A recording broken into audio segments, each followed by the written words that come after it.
Hello friends, good evening to all of you and welcome to my new videos, new topics और स्वागत है आप सभी का हमारे आज के नए टॉपिक्स में। ठीक है, कैसे हैं आप लोग?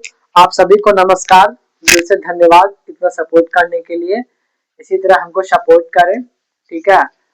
और जो चीज हम समझा रहे हैं वो आप अच्छी तरीके से समझिए, किसी भी प्रकार को कोई दिक्कत नहीं होना चाहिए, ठीक है। तो जैसे कि मेरा टॉपिक है, ठंडी काफी ज्यादा बढ़ गई इसलिए आज टोपी पहनना पड़ा, ज्यादा ठंडा बढ़ गया ना, तो नेचर से कोई मजाक नहीं, ठीक है। तो पिछला टॉपिक जो मेरा था वो टॉपिक में था कि list of some official acids के बारे में हम लोग पढ़ने वाले थे, तो जिसमें मैंने बोरिक एसिड के बारे में बताया था, ठीक है।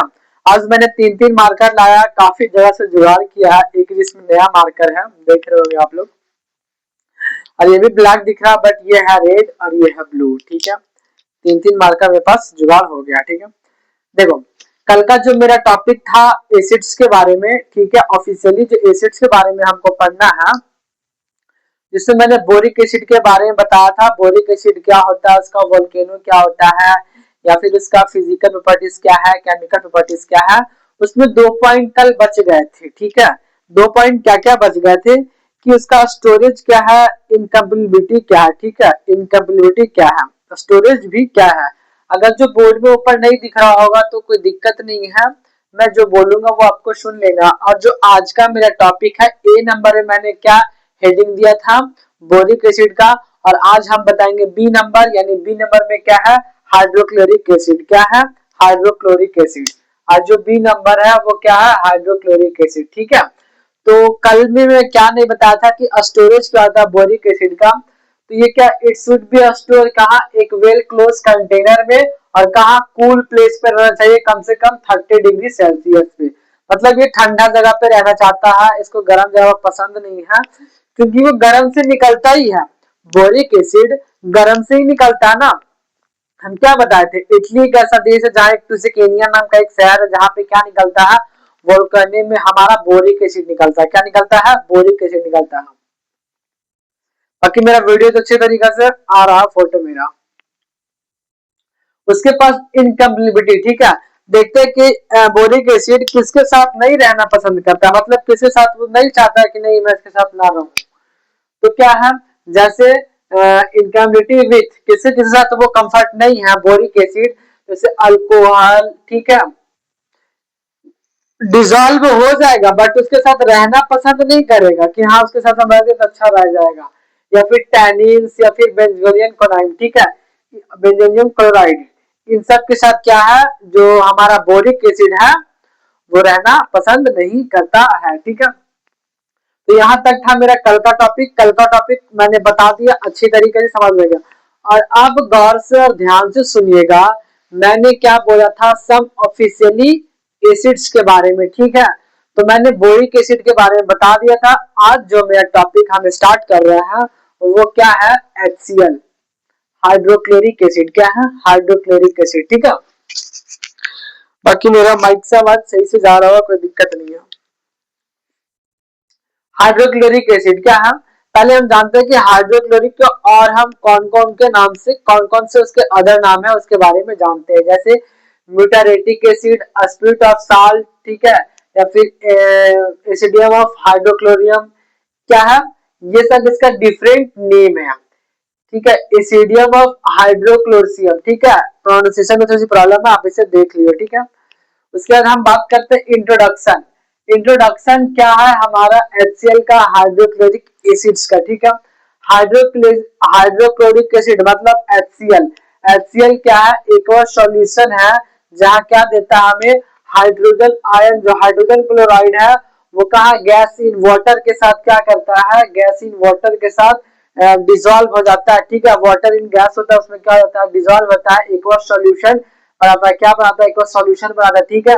और ये क्या कंटेन करता है, जो इसका वेट बाय वॉल्यूम रहता है 35 से लेकर 38% तक इसका वेट बाय वॉल्यूम रहता है, किसका, हाइड्रोक्लोरिक एसिड का। किसका? हाइड्रोक्लोरिक एसिड का। हम कोई हिंदी में नहीं बताएंगे, नॉर्मल बताएंगे, फ्रेज बताएंगे, ताकि आपको अच्छे तरीके से समझ में आए, ठीक है। उसके बाद हम बात करते हैं इसका मॉलिक्यूलर वेट क्या है। क्या मॉलिक्यूलर वेट क्या है, देखो अगर आप पढ़ाई कंसंट्रेट से करते हो, कंसल्टेंसी से करते हो, तो कोई भी प्रकार का दिक्कत नहीं होनी चाहिए, आपको बातें समझ लेना चाहिए। आप अगर नए सेमेस्टर में हो या फिर किसी भी चीज का तैयारी कर रहे हो तो आपको कंसल्टेंसी बना के रखना है। जैसे मैं कंसल्टेंसी बना के रखा हूँ कि कुछ हो जाए लेकिन हमें कुछ क्या हो जाए उससे कोई मतलब नहीं है, लेकिन हमें डेली एक वीडियो आप लोग के सामने पढ़ा के क्या करना है, अपलोड करना है, ताकि मेरा वीडियोस आप लोग देख के सीखे। देखो ऐसा नहीं कि सीखने का साधन सिर्फ मेरा ही वीडियोस, ऐसा नहीं है, आप कहीं से भी सीख सकते हो ना। बस मेरा ये है कि मैं भी आप लोग कुछ आप लोग के बीच क्या करूं, कंट्रीब्यूट करूं, आप लोग के ऊपर क्या करूं, डिस्क्राइब करूं, जो भी टॉपिक्स है जो जिसको मैं अच्छे तरीके से समझा सकता हूँ, बता सकता हूँ, ठीक है। उसके बाद क्या हम बात कर रहे हैं, उसका मॉलिक्यूलर फॉर्मूला, उसका मॉलिक्यूलर फॉर्मूला क्या है, तो HCl। उसका मॉलिक्यूलर वेट क्या है, तो 36.46 ग्राम पर मोल। आप लोग ये सब पहले से भी पढ़े होंगे, लेकिन ये टॉपिक्स में हमारे सिलेबस में है तो हम इसको पढ़ेंगे। देखो 100 अलग अलग चीज पढ़ना ये महानता का काम नहीं है।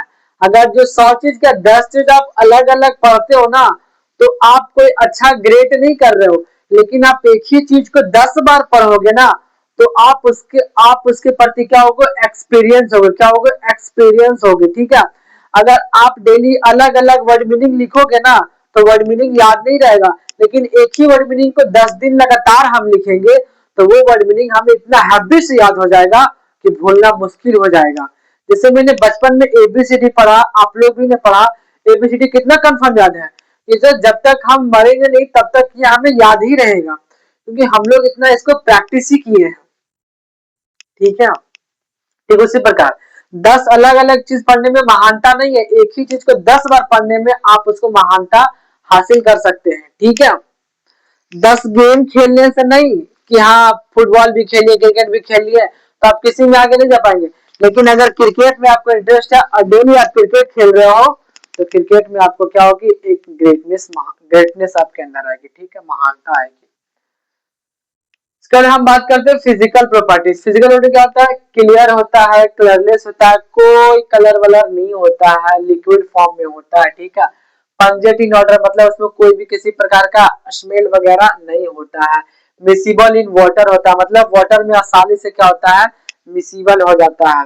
मिसिबल विथ अल्कोहल, अल्कोहल के साथ भी हमारा जो HCl है वो इजिली क्या होता है, मिसिबल हो जाता है। ये क्या है, मोनोपोट्रिक एसिड है, ये क्या है, मोनोपोट्रिक। देखो जैसे HCl कितना हाइड्रोजन देता है, कितना प्रोटॉन देता है, सिंगल देता है। जैसे कि यहाँ पे मैं बता रहा हूँ HCl, ठीक है, HCl का अगर जो हम ब्रेक करेंगे तो किसमें टूटेगा, H प्लस और Cl माइनस, टूटेगा ना इसमें। तो कितना कितना प्रोटॉन दे रहा, सिंगल प्रोटॉन दे रहा, तो सिंगल को क्या बोलते हैं, मोनो बोलते हैं। इसलिए यहाँ पे क्या लिखे हैं, जो HCl है वो मोनोपोट्रिक एसिड, क्या है, मोनोपोट्रिक एसिड, ठीक है। उसके बाद एक और टॉपिक है, एक और पॉइंट क्या, स्पेसिफिक ग्रेविटी। तो उसका स्पेसिफिक ग्रेविटी है वो 1.8 है, ठीक है, क्या है, 1.8 है, ठीक है। हम क्या करते हैं, स्पेसिफिक ग्रेविटी कंपेरिजन करते हैं वाटर से, किससे करते हैं, वाटर से। तो जो हमारा वाटर का स्पेसिफिक ग्रेविटी है वो कितना है, 1 है। बट ये जो हमारा HCl है, हाइड्रोक्लोरिक एसिड है, इसका स्पेसिफिक ग्रेविटी कितना है, 1.8 है, कितना है, 1.8 है, ठीक है। हर चीज का क्या होता है, एक स्पेसिफिक ग्रेविटी होता है, जो हम क्या करते हैं, कंपेरिजन करते हैं वाटर के साथ, किसके साथ, वाटर के साथ। जैसे वाटर से पहले हम देख लिए जाए, कुछ ऐसे मेटल्स है या फिर कुछ ऐसे एसिड्स है जिनका स्पेसिफिक ग्रेविटी क्या है, वाटर से कम है, क्या है, वाटर से कम है। उसके बाद हम बात करते हैं केमिकल प्रॉपर्टीज। केमिकल प्रॉपर्टीज क्या है, रिएक्शन विथ मेटल्स। अगर HCl, अगर HCl जल्दी खत्म हो जाए, बहुत लंबा टाइम नहीं लगेगा। HCl अगर हम क्या करते हैं, सोडियम मेटल के साथ रिएक्शन करवाते हैं तो क्या देता है, नमक देता है और वाटर मतलब हाइड्रोक्साइड देता है, क्या मतलब NaCl देता है, और क्या देता है, ऑक्साइड देता है, पर ऑक्साइड देता है। एक जो गैस होता है वो क्या देता है, मतलब अगर जो हम मेटल्स को, मतलब मेटल्स में क्या गया सोडियम, और सोडियम के साथ हम क्या करते हैं HCl मतलब एसिड को रिएक्शन करवाते हैं, केमिकल रिएक्शन करवाते हैं, तो क्या देता है NaCl प्लस H2O। ठीक है,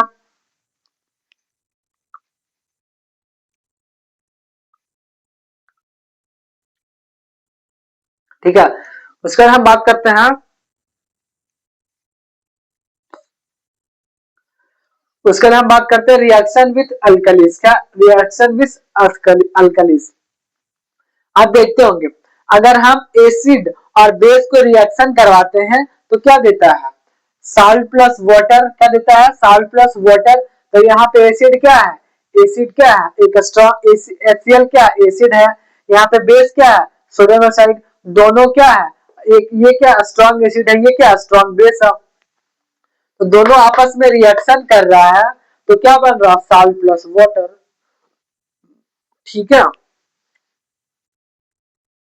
उसके बाद ऑक्साइड के साथ अगर जो HCl को रिएक्शन करवाएंगे, इसे ZnO क्या है, ZnO क्या है जिंक ऑक्साइड, जिंक ऑक्साइड के साथ अगर जो HCl को क्या करेंगे रिएक्शन करवाएंगे तो क्या देगा ZnCl2 और वाटर देगा, क्या देगा ZnCl2 और वाटर देगा। ठीक है, उसके बाद एक टॉपिक एक पॉइंट और है कि जो मेटल्स है वो प्रिंटिंग क्या करता है हाइड्रोजन ऑफ इलेक्ट्रोमोटिव सीरीज, क्या इलेक्ट्रोमोटिव सीरीज के साथ क्या करता है रिएक्ट करता है।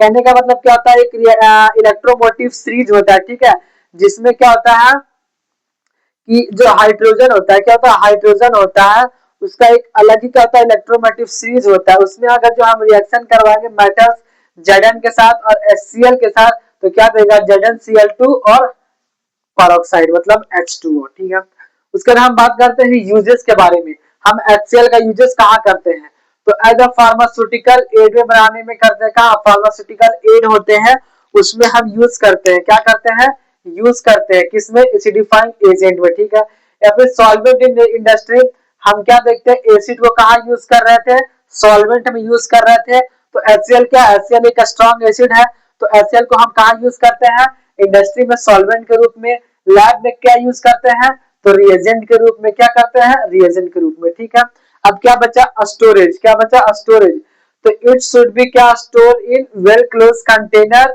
विद ग्लास, टेम्परेचर क्या होगा नॉट एक्सीडिंग 300 डिग्री सेल्सियस, मतलब क्या होगा इससे ज्यादा हमारा टेम्परेचर हाई नहीं होना चाहिए। ठीक है, बाकी ये सारा चीज मैंने इजीली मैं आपको बता दिया, आपको समझ में आएगा तो लाइक करिए शेयर करिए और कमेंट भी करिए। ठीक है, और ढेर सारा मैसेज कमेंट करिए और मेरे को बताइए कोई प्रॉब्लम है तो हम उसका जवाब देंगे। ठीक है, बाकी वैसे बच्चे जो इंटरेस्टेड है जीपाइट को लेके या फिर नाइपर को लेके या फिर गेट एक्शन, ठीक है, तो जिसमें आज जो मेरा सब्जेक्ट रहेगा वो केमिस्ट्री के ऊपर रहेगा, अभी हम डिसाइड कर लेंगे तुरंत आधा घंटा में, और उसके बाद हम क्या करेंगे जितने भी प्रीवियस ईयर क्वेश्चन है उसको क्या करेंगे हम बस वर्बली ओरली क्या करेंगे आप लोग से क्वेश्चन करेंगे और आप लोग को जवाब देंगे, मतलब आप लोग को क्वेश्चन करेंगे और आप लोग क्या करना है जवाब देना है, आंसर भी मैं बताऊंगा पहले आप लोग से क्वेश्चन करूंगा। तो 10:30 बजे लाइव जुड़ना नहीं भूलिएगा। ठीक है, 10:30 बजे डेली, डेली 10:30 बजे लाइव चलता है, आप वहां के जुड़ सकते हैं। इस टॉपिक को मैं रिपीट भी करता हूँ और कुछ एक्स्ट्रा चीज भी बताता हूँ। ठीक है, बाकी 10:30 बजे जुड़ना नहीं भूलिएगा। मिलते हैं नेक्स्ट वीडियो में।